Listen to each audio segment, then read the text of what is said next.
interview with my friend who I know for about 2 years now, Finnish composer Joel Järventausta, and I will invite him now.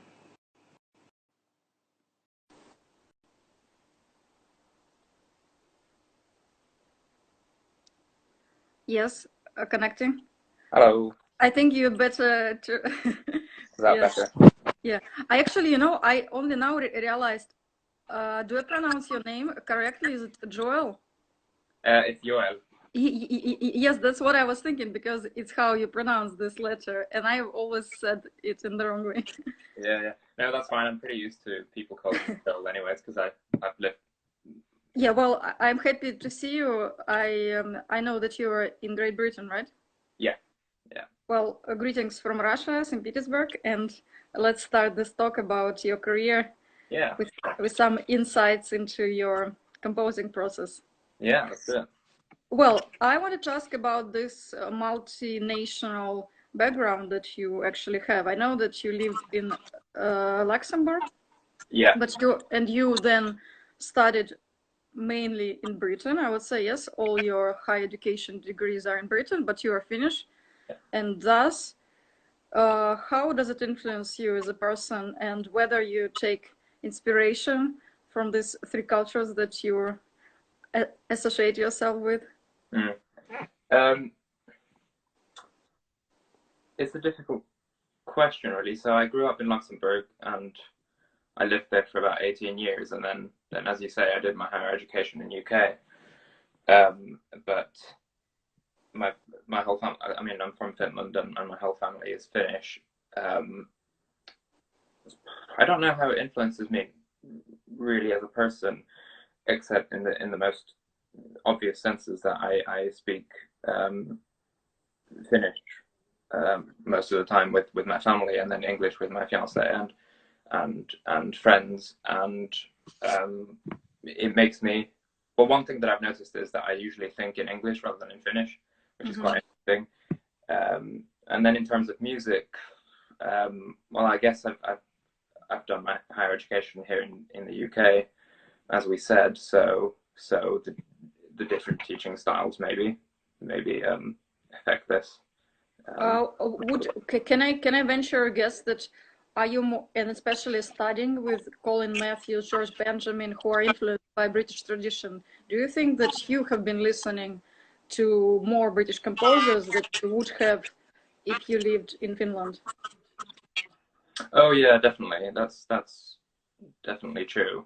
And as you say, especially when I've been studying with them, I've been getting to know their music as well, going to concerts and listening online and so on. So I've gotten to know much more English music than I maybe would have otherwise. Mm-hmm.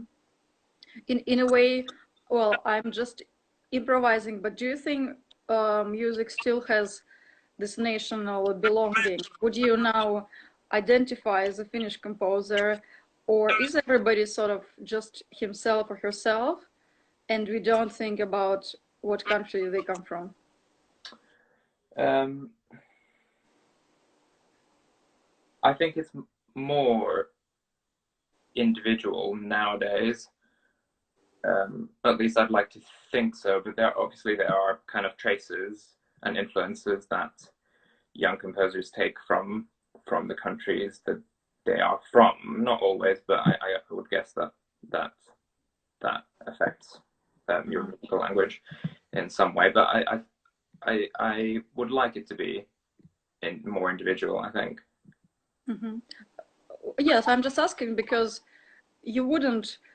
Well, at the moment, we do think of Stravinsky as a figure without a nationality, right? But we also have the history of music where we have French music, English music, Russian music. So it's kind of has been um, developing in double ways all the time. We kind of think of Mozart as an individual figure, but he knew that he was Austrian, and although I think Bach was aware of this. Yeah. So I was wondering when you will become more famous even than now, how would you position yourself? Maybe you would reposition yourself as a, say, Finnish British composer, something like this? Well, usually when I describe myself in whatever biography or things like that, official things, I usually put Finnish composer. So I do identify as a Finnish person, and I guess that makes me a Finnish composer as well. But and I listen to a lot of Finnish new music, especially. So maybe I am a Finnish composer then. Yeah. Well, I just make this question so you begin to think about them Yeah. after we finish this talk. But now you remember that I'm trying to ask these anthropological questions. Yeah. And so we will start from the start. When were these sparkles in you that brought you to, I don't know, to the piano or composing table? And I'm always interested whether this comes from somewhere from beyond, like impression of a walk, or is it a fantasy, a dream that you saw that made you compose? Well, it came from a person really, because my granddad bought a little two octave keyboard when I was about 13. He didn't buy it for me. He bought it for his grandkids as a gift, and I started playing on that. And then a year later, I got a full digital piano, and I started kind of composing as well, a little bit. Nothing serious, but you know, twinkling with it. And yeah. So But yeah. you just described just an object, just a medium. But I asked about where did ideas come from? Where did the composition ideas come from? Yeah. Nowadays? Well, you can start anywhere you like. Well, I used to listen to a lot of film music when I was much younger, or when I was in my early teens, and I think that's perhaps what got me into classical music as well. And maybe I tried to emulate this kind of film music-y sound when I was younger. But nowadays I take inspiration from quite a wide range of things, so paintings or nature or whatever, and they're more abstract anyways. And listening to other people's music as well really helps me kind of. Well, I guess you steal ideas, don't you? That's what composers do. So you steal the best bits that you like, and you try and put them in your own way. I think we described it already, but I was wondering, you know, for me especially, like being sort of more an amateur or writer who writes about music, is always difficult whether music, your compositions have themes, ideas that are kind of obvious to glean. Like if I read a novel of Dostoevsky, I can describe it to my friend. So I got this and this knowledge. What do I get if I went to Philharmonie de Paris and listened to you read a tapestry piece? How do you describe, like, what's the substance of the composition? Well, it's hard, isn't it? I mean, everyone takes away different things, and some people may like it, some people may not. And I don't try and tell any kind of, you know, clear narrative or clear story. It's more things that I try and evoke certain images maybe, and that's what the titles are for as well, is to give a little kind of taster into what the composition means to me. But it's hard for me to say what other people take away, and how other people would explain what they'd heard in a concert. Yeah. Is composer a self-centered creature? Like, do you actually think of your future listeners? How much are you aware of the communication process when you're alone and writing and planning a new composition? I used to think about audience much more, I think, than I do now. But the idea of I mean, you're writing the music for someone to listen to. So I think there's an ideal listener in your head that you're writing for, but obviously your ideal listener is not going to be anyone, because it's a person who might, well, it's an ideal, as I say, but I do think about the audience sometimes, and well, it's more like the setting. So if I'm writing a certain piece, I'm writing the piece for London Symphony now, and I know the premiere date, and I know who's going to be conducting it, I know the orchestra which is going to be playing, and I know the program that it's going to be played in, and so I do think about that whilst I'm writing as well. And I don't personally think that there's anything wrong with that. Yeah. How could you describe? I'm very interested in this big mentors that you have, these figures, George Benjamin, Colin Matthews. I think there were two others. What is the process? I mean, do you have to be in awe of them, or actually do you, on the contrary, have to shed all this hierarchical relationship to be able to get the mentorship from these people? What was the first part of the question? I think it lagged a little bit, so I didn't hear it. Well, I mean, what was it like to work with them, with George Benjamin, Colin Matthews, and whether you have to always sort of subordinate yourself to them, or whether you have to forget that they are big and important composers? No, there's no subordination or anything like that. I mean, they're really friendly people who I really admire, and George has been the best teacher I've ever had, really, in composition terms at least. But he's been a kind of a professional mentor as well, and it's a really fruitful and healthy relationship, I think, that I've had with my teachers. You know, you can disagree about certain things, but usually I think the teacher's job is to also encourage and you know, throw ideas around, and that's exactly what's been happening. There's no sort of hierarchy, although I do respect them as people and as composers, but when you're in the room talking to each other, you do kind of forget that. What would he do with your a draft? Would he just suggest something, or would he actually correct and write on top, or what is his mentorship in practice? He usually listens to the pieces in his head for quite a long time. You know, he looks at it in a real detail, and then we usually talk about things like pacing and orchestration and technique and instrumentation and all that, rather than necessarily kind of compositional language questions, because he's not a style police, so to speak. So it's much more technical and much more kind of technical.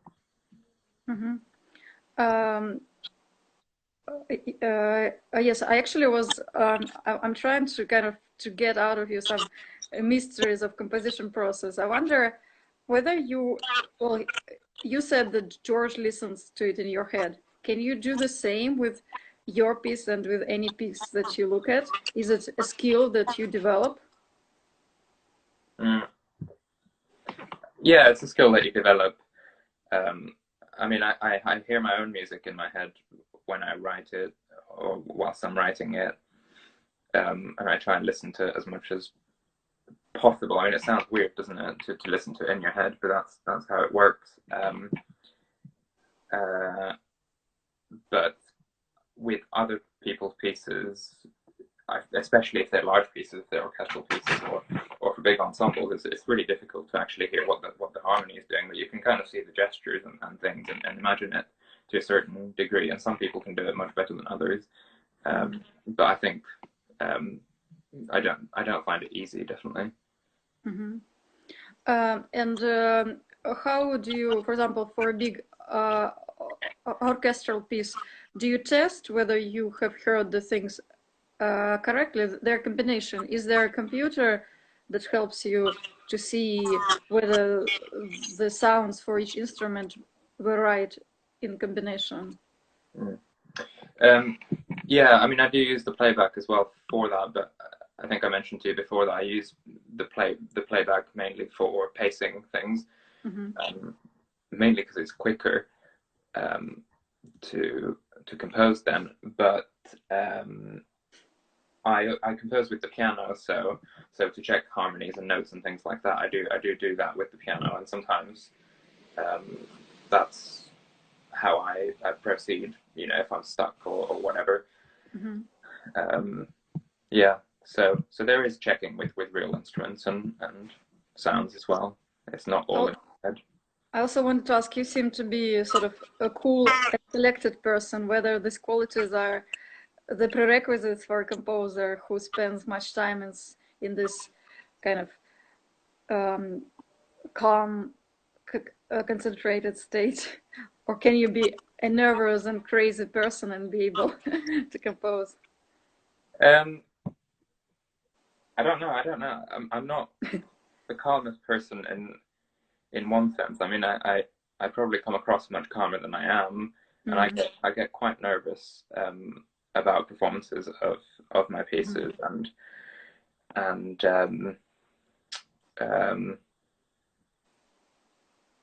but I don't know how much it affects my composition because, you know, my pieces aren't all meditative and calm or loud and violent or whatever. So I try and do different things, I guess. So, well, you kind of skipped this question, like that you can be all kind of person, yes. Well, could you describe, like, I was present, remember this big event, the Panufnik composer scheme that you were part of.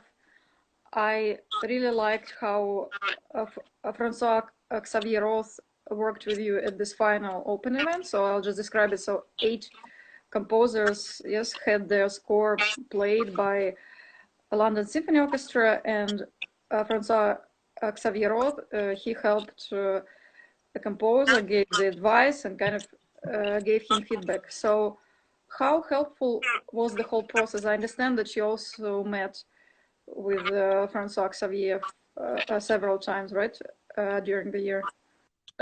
Not several times, just once before the workshop on the same week.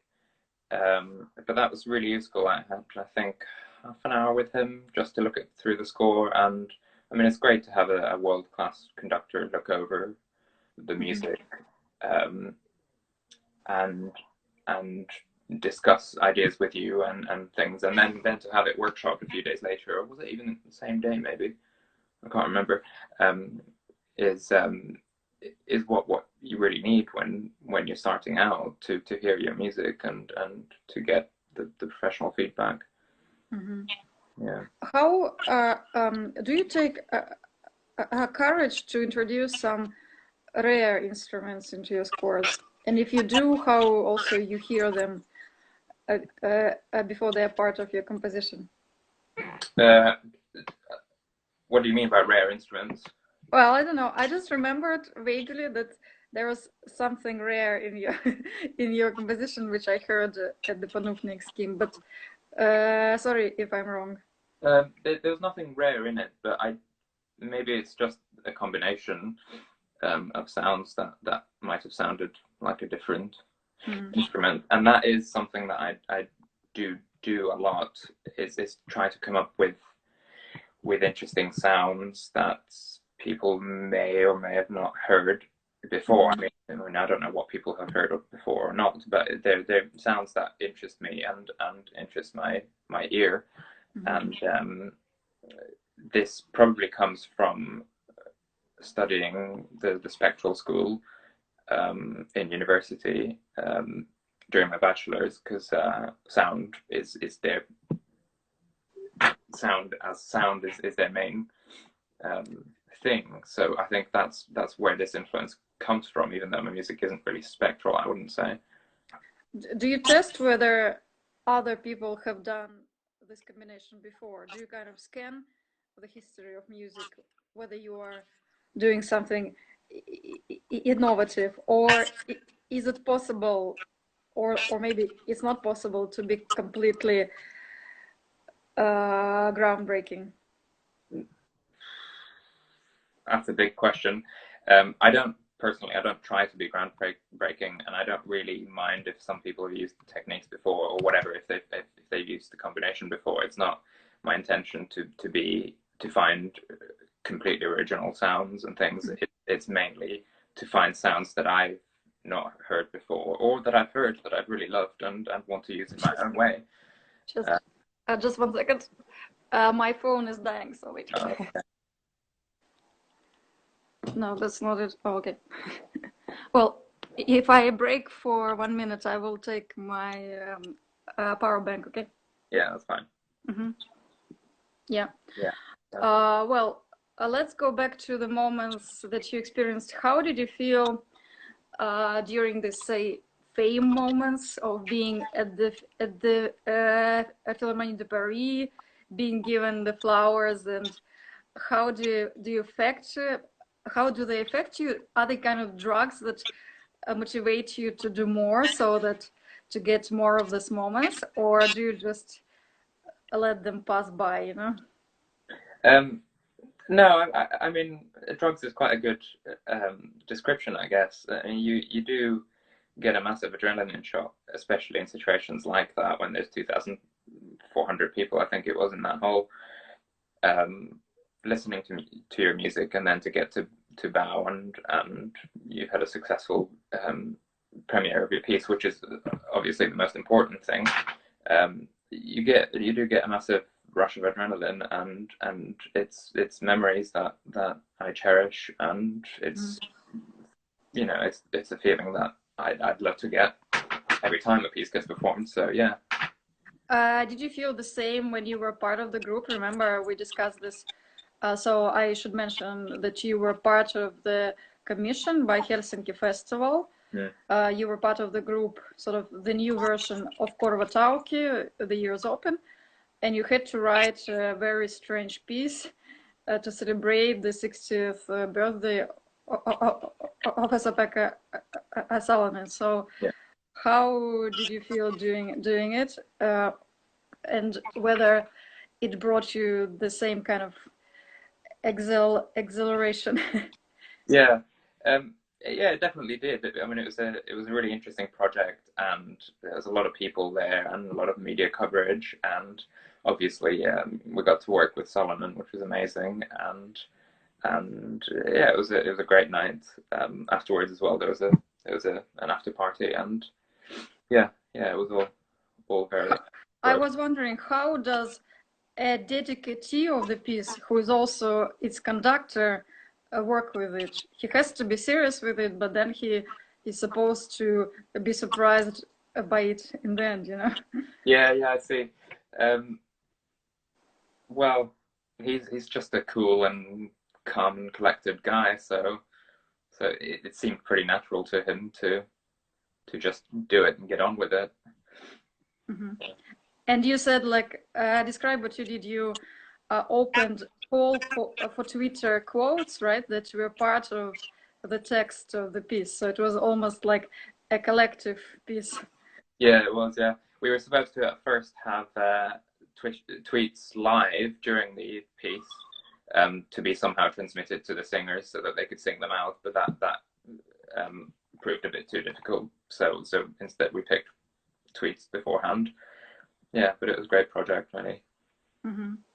And this group, Korvatauki, actually was formed by Salonen and his friends. So what are you doing? Are you maintaining some tradition? What kind of things are you doing with this group? Well, Korvatauki is still running in Finland, and I'm not in the committee or in the running side of things. So, and I obviously don't live in Finland, so I'm not. I haven't got that much to do with it currently. But it's still alive and healthy, and providing opportunities for young composers, especially, and performances and things like that. So it's great to see that it's still running after 30 years, I think. I understand that you are, although you don't live in Finland, you kind of look for ways to be supported by Finland as a Finnish composer, right? And you are part of Yeah. the Finnish Composers Society. So how good is Finland in supporting young talents? Is it state money or private money, or like how well supported do you feel as a Finnish composer? Well, very, to be fair, or the potential is great. Just a I've second. only been Mm-hmm. I've only been part of the Finnish Composers Society only for a few years, um, so I don't know that much yet. But I know that there's quite a lot of public funding for the arts and kind of what are they called? Grants, artist grants, and things like that from the public sphere. But also, I got commissioned by a string quartet, and we applied for money from from the Sibelius Foundation of Finland, which gets its money from Sibelius's royalties, I assume. So there's funding and possibilities in Finland, definitely. Do you do the network? And there are many actually famous composers in Finland whom you could approach for some introductions to big places. Do you do this? Sorry, it was lagging. Just I didn't hear the question. Well, do you use the fact that you're Finnish and there are many famous Finnish composers to get your works, say, introduced to them, maybe ask to help to get a hearing for them, kind of to use the network of Finnish composers for some, well, hedged self-promotion? Yeah, I mean, I try and tap into the Finnish music scene as much as possible. So I have sent scores to orchestras and ensembles, and I got commissioned by Uusinta Ensemble, which is a fantastic new music ensemble in Helsinki. And that came about by knowing the artistic director for a few years. And yeah, so I do try and get as much work from Finland as well as possible. I'd love to work anywhere, really. But being Finnish, it would be nice to, especially nice to get work from Finland as well. Mm-hmm. Well, I just wanted to tell you that the comment that you see in Russian, it's the one of my followers being impressed by the fact that you can hear music in your head. She thinks it's a really special skill, and it's for us like non-musicians. It's looks like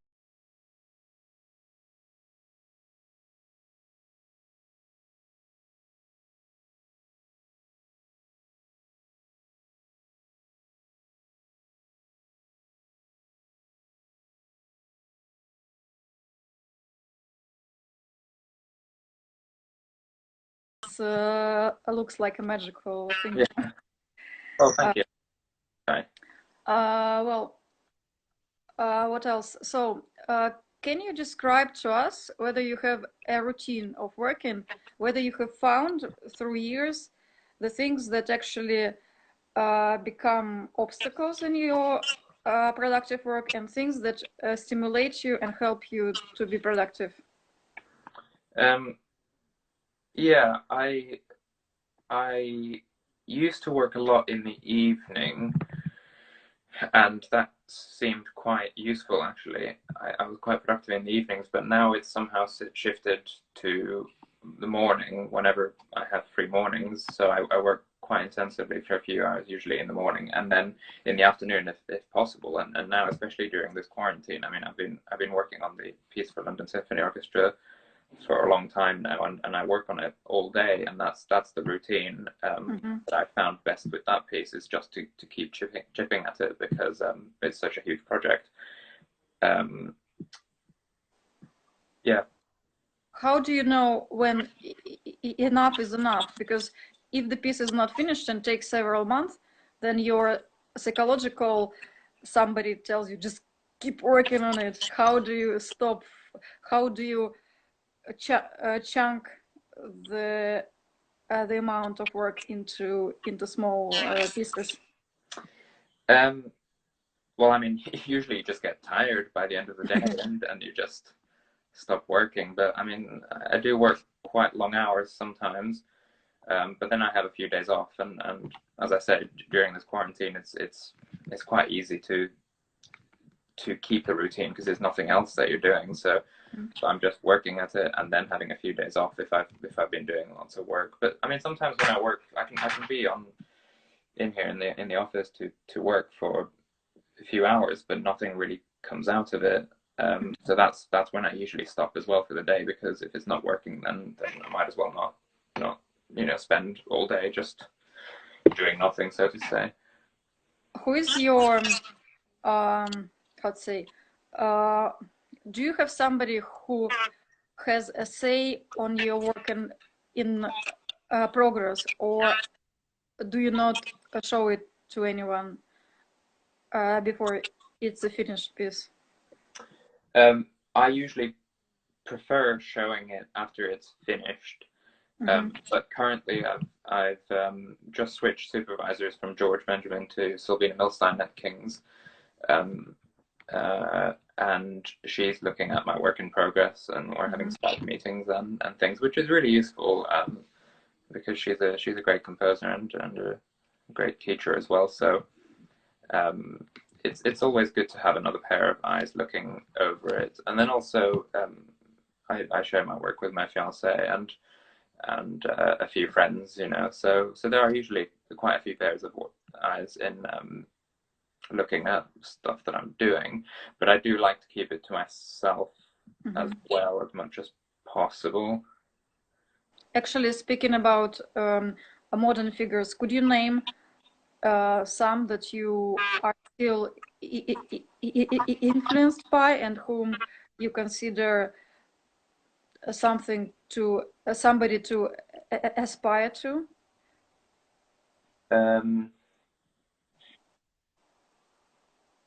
Well, I'm influenced by.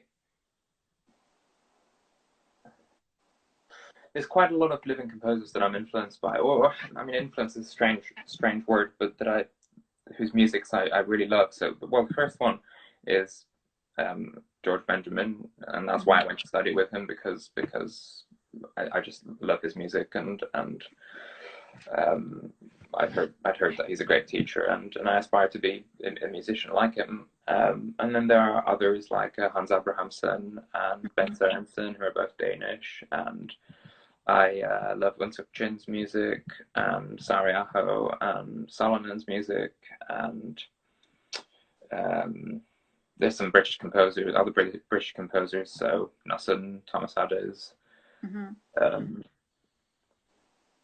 Yeah, there's James Macmillan, for example, as well. Yeah, there's and I really like John Adams' music as well. So a few American composers. So yeah, there's a lot of people who I really respect. And when you say your influence, do you mean that you have listened to their canon and that's it, or do you keep them on your track in your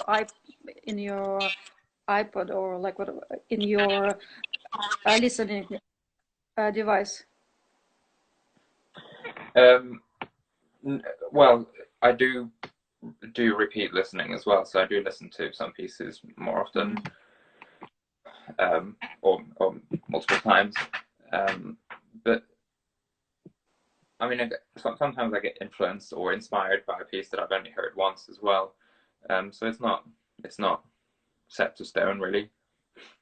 How I'm asking because I wanted to ask you for an advice. Say somebody heard these names, found them on Spotify or whatever on some streaming platform.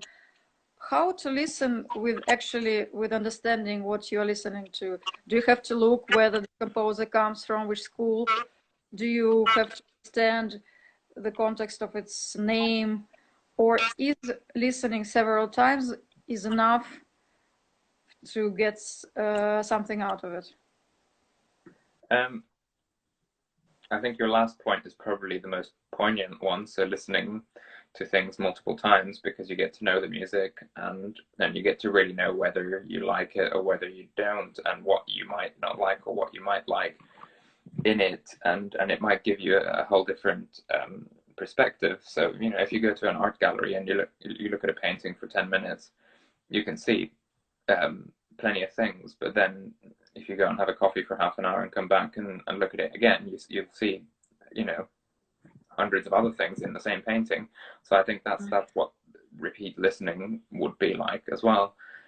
I don't think you need to know the background necessarily, unless it's like maybe an opera or something where you need to know the story.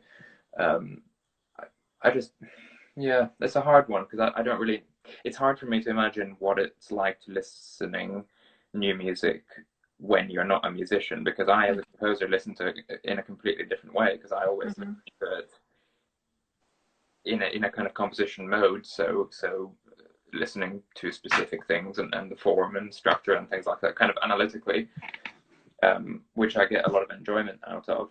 So it's hard for me to say how people, well, I don't think anyone should be told how they should listen. Do you think we will ever get to your heights of understanding how this music is made, or should we not try to, because that would ruin the enjoyment of listening? Well, I do find that sometimes that when you listen to something and then especially if you buy the score or rent the score and look at the score and know how it's done, then it loses its magic a little bit. But it's not a question of being more advanced in any way or anything like that. I only listen to it analytically just because it's useful for me as a composer.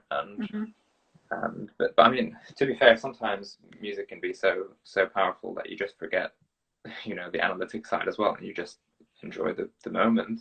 You might get chills or a euphoric feeling, and yeah. Are you long enough for live experiences, or are you okay with listening to recordings, to streams, maybe watching something and working on your own stuff? I'm missing live music a lot, I have to say. Just the physicality of concerts and hearing the music in the same room. But I've got a good pair of headphones as well, so I've been listening quite a lot on Spotify, and I'm quite happy with that as well. And you can discover so much online that it's ridiculous, So I'm happy, but obviously I'd love things to get back to normal. Actually, do you think what will change? Do you think that composers will come up with sort of post-quarantine music that would be different from the one that we had before? Do you think it would be like also a change, not only a sociological change, but also in the minds of composers? It's hard to say. I've been trying to formulate thoughts on that on my own part to see if my music is any different now than it was before, or the music that I'm currently writing, if it seems different in any way. And it's a bit early to say maybe, but I feel like I've had, because you have less pressure, so to speak, to finish stuff, for example, because personally I don't have any deadlines currently. There's much more time to look at the work and take in the music, and in one sense, it must be different music than you would write when you're not in quarantine. But whether that's audible or not, who knows? I wanted to ask, like, also maybe a bit hypothetical. Well, basically, when I did my first interview, my speaker said that there is no hierarchy in music. People are not equal, say the conductor, musicians, composers, and now we are sort of equalized, yes, by the situation. Do you think that people will shed maybe this egos and stardom, or everybody would be really speeding things up in the end of it to bring the hierarchy back into place? I mean, yeah, that's a hard one. I don't think the people who are really egotistical, won't be shedding their egos, because why would they? But I've been lucky enough to not meet, really nasty people, or people who think of the hierarchy in that sense. Everyone's been really friendly and so on. So I would hope that things return back to normal, and maybe people will think about the hierarchy more, as you say, and maybe there'll be some changes to the musical world. But it's hard to pinpoint what the hierarchy exactly is as well. Mm-hmm. Well, yeah, it's a long discussion. Well, I got more access to people in the quarantine than I had as an emerging anthropologist and writer before. Now, sort of everyone has some free time and maybe even a wish to speak to me. So in a way, it has become more open. But it maybe was just a question of free time in a way, Yeah, And yeah, yeah, I'm sure you're right. can you imagine what you will feel, say, when you first enter the Barbican? Would you want to hug everybody in the audience, or would you, on the contrary, get this idea of distance, of fear, like the news are now giving to us? It would prevent you from being the normal listener. I mean, as I said earlier, I'd love things to get back to normal, and to be able to, shake hands with people and hug people and stuff. But you don't know how long this is going to last, and even if they lift the quarantines, you don't know how much danger there is. So it's probably going to be a long time till things return back to that kind of normal concert going experience. But Which how long, your guess? Till autumn, or till next year, or what? from reading news, just my personal opinion, uninformed opinion, probably till next year, I would say. I can't really see, especially here in UK, I can't see concerts really happening in September yet. But we'll see. We'll see. Well, they might happen in different forms, with smaller audiences, which would be nice, or more distanced ensembles and stuff, because this can't go on forever, can it? Oh, one more big anthropological one. How do you think, being who you are, you contribute to the development of humankind? What your work is for? Oh, that's a terrifying question. Is it unfair to say that I'd leave that question to other people to answer? So you leave it to those who come after you, right? Yeah, I would say, yeah. Or people like you, who are anthropologists and you're studying this stuff. So you say that I'm an artist and I don't want to think why I'm doing what I'm doing, right? No, I know why I'm doing it, but I don't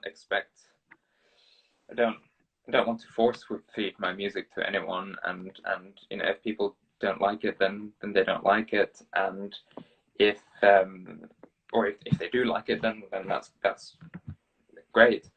Obviously, I try and do something that I'm good at, and that can hopefully communicate to people, and it seems to be communicating to people now. So I'm just going to continue.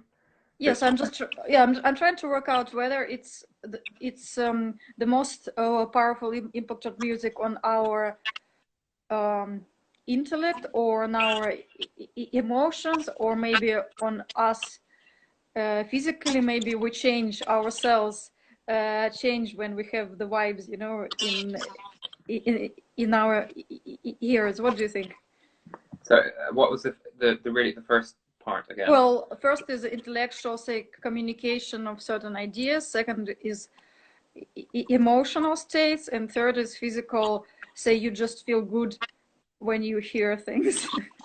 Yeah, sorry, what's the question? The question is, what's from these three you think the impact of music is? Um, I don't know. Probably the emotion. I would say that's the Mm-hmm. emotional reactions. That's what I listen to music for. Sometimes for the intellectual side as well. And what was the third one? Sorry. Well, I just thought the physical also, there has been research that music affects the brain cells, and there are ways of music therapy when you are not aware that something positive is happening, but it does. Yeah. Um, yeah. Well, yeah. I know music therapy is a thing. Um, so that plays a part. I mean, I guess it's all three of those. Mm-hmm. Um, because you wouldn't want to listen to just dull music that doesn't challenge you in any way. So you want the intellectual. Oh, sorry. You want the Mm-hmm. intellectual challenge, and you want the emotional connection, and then you want the feeling of hearing music as well.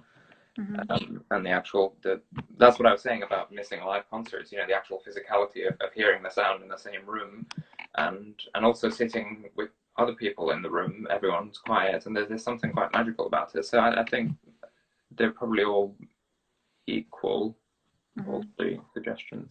How open are you to other genres who, if it's not classical music, do you think other genres have a right to exist? Pop, rock, metal, jazz, Yeah, of all the course. variety.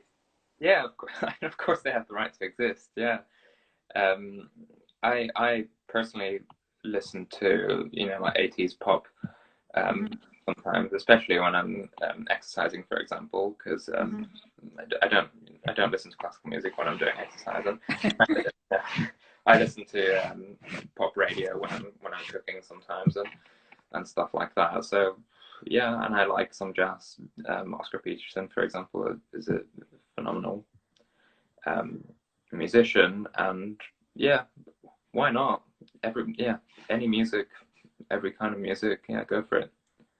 I want to ask a slightly personal question. Do you think that because of who your partner is, you are bound to write more songs and maybe an opera in future, so it as to please her as a professional? Yeah, I mean, sure. I would like to write her a song cycle at some point Mm-hmm. um, for an ensemble and soprano. That's something that I'd love to do in the future, and I'd love to do an opera in the future as well. But that's not even on the radar currently. I don't know enough, and I don't want to attempt doing a huge opera now. I mean, as you know, George Benjamin waited for years and years before he wrote his first one because he felt like it wasn't the right time before that. So I don't want to rush something big like that. But yeah, I've just written a song for her actually. So yeah. Mm-hmm. Well, I'm looking forward to this opera. Do you think that you have a good ear for new melodies? Because I know that some composers just don't use the melodies in their composition. Do you think that you are good in melody making? Melody making. Uh, yeah, I mean, I use a lot of melody in my music. Um, it's something that I try and work on in most pieces. Not all the time, but there are always melodic fragments and melodic moments in my music nowadays, at least. And yeah, I think there's melodies important to me, at least. Yeah. Mm-hmm. Well, I think we don't have much time left. I guess I wanted just maybe to, could you describe briefly by what you can see where you live, what's the situation like in Britain now in terms of quarantine? Um, well, I mean, there's I think there's about 200,000 cases now, and Mm-hmm. I think they're extending the lockdown now as well. So I mean, things are looking pretty similar as they have for the past few weeks.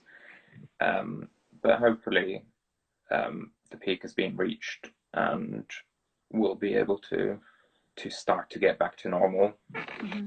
Do you feel some anxiety? Do you feel like escaping from this news to work productively, or can you keep the flow of news going and still have your routine of composition? I've kind of stopped reading news for the most part. I do check the latest every morning or every evening or whatever, and I do check the TV sometimes as well, the reports that we get in the evening. But otherwise, I try and keep off it because it was getting a bit much, and there's a kind of 24-hour reel of news all the time, so it's not healthy to listen to that all the time. Or to watch that all the time, and I've been working a lot, as I mentioned earlier, and that's keeping my mind off things.